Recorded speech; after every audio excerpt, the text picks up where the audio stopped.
అత్యుత్తమ ప్లేస్మెంట్స్ తో ఎంఎన్సీ కంపెనీలలో ఉద్యోగమే లక్ష్యమా? ఇంజనీరింగ్ చదవాలనే మీ పిల్లల కలని కేజీ రెడ్డి కాలేజ్ తో నిజం చేసుకోండి.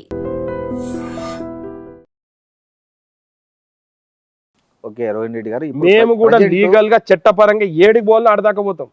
ఓకే, ఇప్పుడు ప్రజెంటు మున్సిపల్ ఎన్నికలు జరుగుతున్నాయి తెలంగాణలో.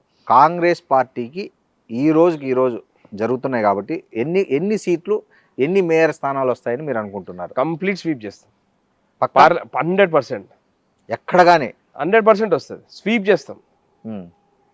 ఎందుకంటే లాస్ట్ 2 years లా ముఖ్యమంత్రి గారి పరిపాలన మీద ప్రతి ఒక్కరికి కూడా ఈరోజు కాంగ్రెస్ పార్టీకి కానీ ప్రజాపాలనకు కానీ ముఖ్యమంత్రి రేవంత్ రెడ్డి గారి మీద ప్రజాదరణ పెరిగింది. ఇంకా ఏది 6 హామీలు అమలు చేశారనే? 100% చేసినాం. ఏమేమి చేశారు?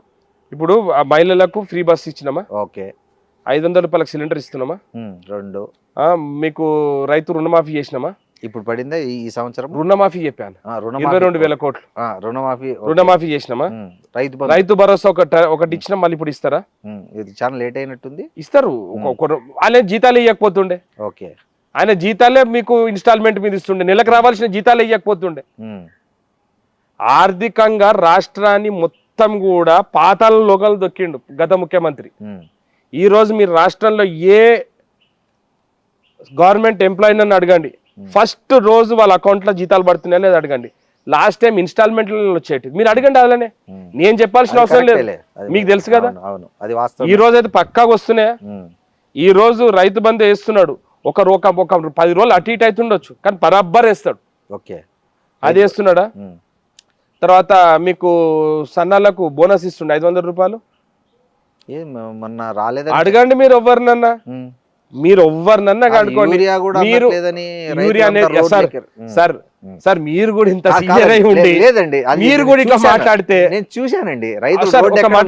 ఒక మాట చెప్తాను సార్, యూరియా ఎవరి చేతులు ఉంటుంది సార్? కేంద్రం చేతులు ఉంటది కదా.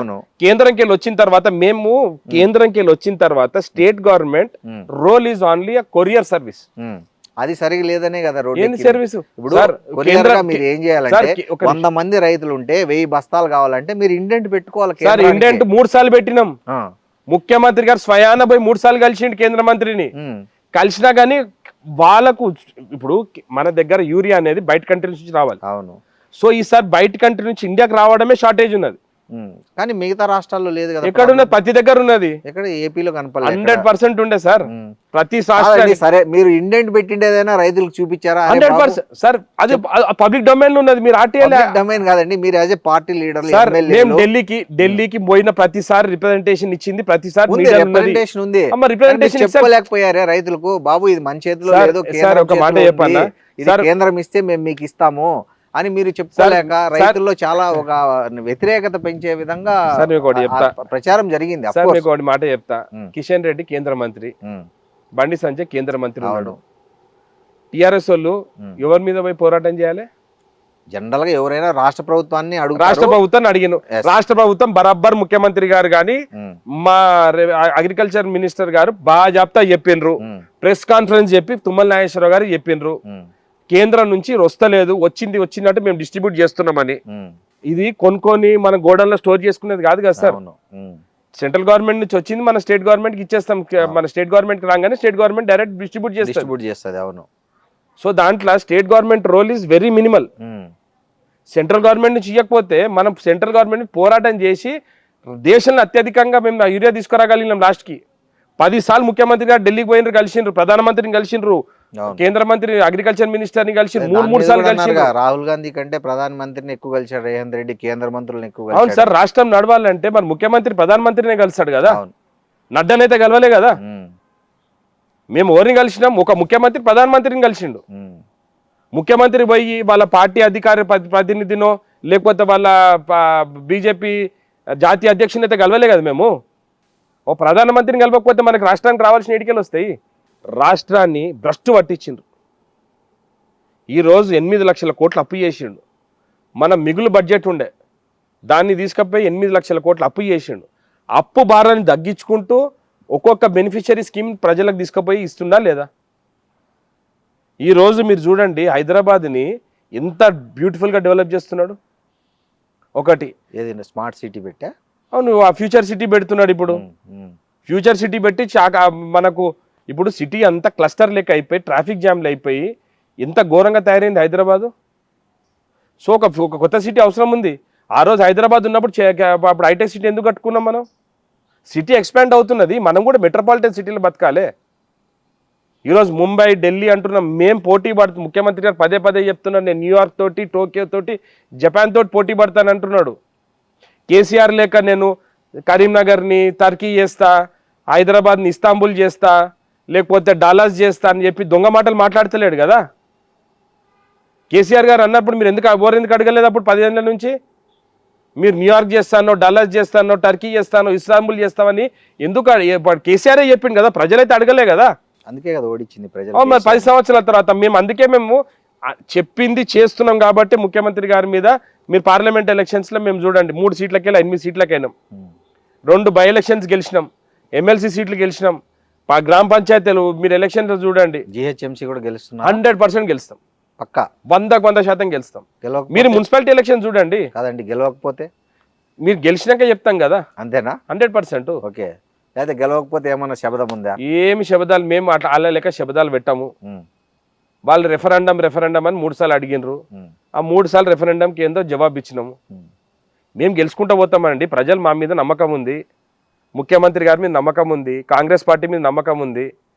ఈరోజు మహేష్ కుమార్ గౌడ్ గారు, రేవంత్ రెడ్డి గారి నాయకత్వంలో రాష్ట్రం కాంగ్రెస్ పార్టీ కానీ లేకపోతే అధికారికంగా మన రాష్ట్ర మంత్రివర్గం కానీ బ్రహ్మాండమైన నిర్ణయాలు తీసుకుంటున్నారు, ప్రజల మధ్యలో ఉంటున్నారు, పనులన్నీ బరాబర్ చేస్తున్నారు. కాబట్టి ప్రజలకు నమ్మకం కుదిరింది కాంగ్రెస్ పార్టీ మీద. కానీ బాగా కొట్టుకుంటున్నారు కదా మంత్రుల మధ్య. వాళ్ళు ఒక మాట చెప్పన్నా, మొగుడు పిల్లలు కొట్లాడుకోరా?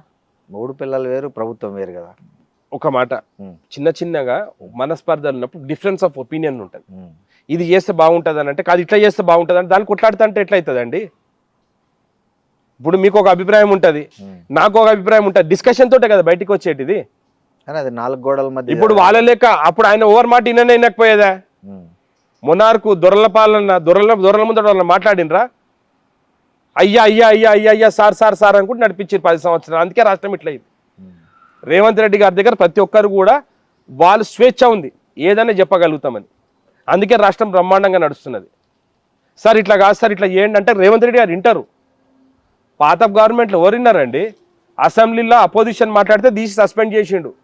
2 ఎమ్మెల్యేలను, కోమటిరెడ్డి గారిని, సంపత్ గారిని తీసి బయటపడేసిండు. రేవంత్ రెడ్డి గారిని మొత్తం అసెంబ్లీ సెషన్స్ని రాకుండా సస్పెండ్ చేసిండు. ఇంత మోనార్కిజం ఎప్పుడు ఉండండి? ఈరోజు రేవంత్ రెడ్డి గారు ఒక్కరినైనా సస్పెండ్ చేసిండా చెప్పండి? ఇన్ని అసెంబ్లీ సెషన్స్ అయిన ఒక్కరినైనా సస్పెండ్ చేసిండా? చేసిండుగా మొన్న. ఓన్లీ సస్పెండ్ చేసి వాళ్ళే వాకౌట్ చేసి వెళ్ళిపోయినరు. జగదీష్ రెడ్డిని ఇట్లా 2-3 చేసి 2 రోజులు వాకౌట్ చేసి వెళ్ళిపోయినరు అంతే. మీరు చూడండి, మేము రెస్ట్ ఆఫ్ ద సెషన్స్ మేము అటెండ్ కామని చెప్పి పోయి హరీష్ రావు ఆడపోయి అమర్వీళ్ళ దగ్గర కూర్చున్నాడు. మేము ఎవరిని కూడా సస్పెండ్ చెయ్యము. అంటే పిఆర్ఎస్లో కుటుంబంలో చిచ్చు పెట్టి కవితను బయటికి తెచ్చి రిమోట్తో నడిపిస్తున్నది రేవంత్ రెడ్డి అనేది టీఆర్ఎస్ చేస్తున్న ప్రధాన ఆరోపణ. సిగ్గుండాలి వాళ్ళకు. సొంత ఇంట్లో కుటుంబ సభ్యుల మధ్యలో వాళ్ళు కొట్లాడుకొని దాన్ని రేవంత్ రెడ్డి గారు రుద్దడం ఏంది నాకు అర్థం కాదు. అంటే నీ సొంత చెల్లెల మీద కానీ లేకపోతే ఆయనకు సొంత కూతురు మీద కానీ కంట్రోల్ లేదా? వాళ్ళు చేసే దుర్మార్గ పనులన్నీ ఆమెనే కదా బయట పెడుతున్నది. దాంట్లో ఎవరు మాట్లాడతారండి? సొంత కూతురు, సొంత చెల్లెల్ని కంట్రోల్ చేయలేని వాళ్ళు ఏం మాట్లాడతారు వేరే వాళ్ళ గురించి? అది ఇప్పుడు కవిత గారిని రేవంత్ రెడ్డి గారిని నడిపిస్తున్నారని మాట్లాడటానికి వాళ్ళు కొంచెమన్నా సిగ్గుండి మాట్లాడుతున్నారు. నాకు అర్థం కాదు. అంటే ఆమె బయటికి వెళ్ళిపోయింది కాబట్టి ఇది మళ్ళీ రేవంత్ రెడ్డి గారు ఇది చేసిందంటే రేవంత్ రెడ్డి గారు ఏది చేసినా రేవంత్ రెడ్డి రాష్ట్రంలో చేస్తున్నారని మాట్లాడతారు. రేవంత్ రెడ్డి ప్రధానమంత్రిని కలిసే తప్పు, రేవంత్ రెడ్డి గారు పోయి గ్లోబల్ సబ్మిట్ చేస్తే తప్పు, రేవంత్ రెడ్డి గారు హార్వర్డ్ యూనివర్సిటీలో చదువుకుంటే తప్పు, రేవంత్ రెడ్డి గారు రాష్ట్రానికి ఏం తీసుకొచ్చినా తప్పు. రేవంత్ రెడ్డి ఏనే కర్నా, రేవంత్ రెడ్డి ఓనే కర్నా, ఏది చేస్తే రేవంత్ రెడ్డి గారు చేసిందని రేవంత్ అన్న మీద ఏడ్చుడు తప్పించి వీళ్ళకి ఏం పని లేదు. మీరు పొద్దున్న లేచి చూడండి, ఆ 4-5 ఛానళ్ళల్లో పొద్దున్న లేచి నుంచి రేవంత్ రెడ్డి గారిని ఎట్లా విమర్శించాలి, ఏదో ఒక బుట్కం రాసి గొప్పతనం అనుకుంటారు. సార్ నేను ఒక మాట చెప్తున్నా, మన సెల్ఫ్ కాన్షియస్ అనేది ఒకటి ఉంటుంది. నేనేదో అద్దం ముందర నిలబడి నేనేదో నలుగురిని దిట్టేసిన అనుకొని హ్యాపీగా ఉంటే అది నీ వరకే నిన్ను సంతృప్తి చెందుతుంది కానీ ప్రజలకు మాత్రం దాని మీద సంతృప్తి ఉండదు.